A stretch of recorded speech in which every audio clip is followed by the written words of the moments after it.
2011 அண்ணா ஹசாரே தலைமையில் anti corruption movement Jan Lokpal bill வேண்டும் என்று அன்றைய காங்கிரஸ் அரசை எதிர்த்து போராடியது. கருப்பு பணத்தை ஒழிக்க வேண்டும் என்று அதில் இணைந்து கொண்டார் அரவிந்த் கெஜ்ரிவால் அவர்கள்.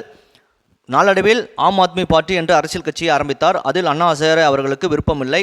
2013 முதல் தேர்தலில் பெரும்பான்மை கிடைக்காமல் காங்கிரஸ் கட்சி ஆதரவுடன் கூட்டணி ஆட்சி அமைத்தார் அரவிந்த் கெஜ்ரிவால் அவர்கள். அதிலிருந்தே அவருடைய சுயநலம் தெரிய ஆரம்பித்து விட்டது.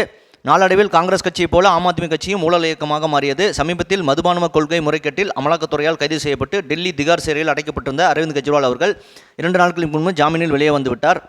அவருடைய கட்சி என்பி சுவாதி அவர்களை அரவிந்த் கெஜ்ரிவால் பிவியை கடுமையாக தாக்கியிருக்கிறார். அவர் காவல்துறையில் புகார் செய்ததால் எஃப்ஐஆர் பதிவு செய்யப்பட்டிருக்கிறது. 2024 தேர்தலில் காங்கிரஸ் கட்சியுடன் இணைந்து டெல்லியில் போட்டியிடுகிறார். 2024 மற்றும் 2025 டெல்லி சட்டசபை தேர்தலில் இந்த கூட்டணி படுதோல்வி சந்திக்கும் என்பது நிச்சயம். இதை பற்றி உங்களுடைய கருத்து என்ன என்பதை கமெண்ட் பாக்ஸில் பதிவிடுங்கள். சேனலை ப்ளீஸ் சப்ஸ்கிரைப் அண்ட் ஷேர் செய்யுங்கள். நன்றி, வணக்கம், ஜெய்ஹிந்த்.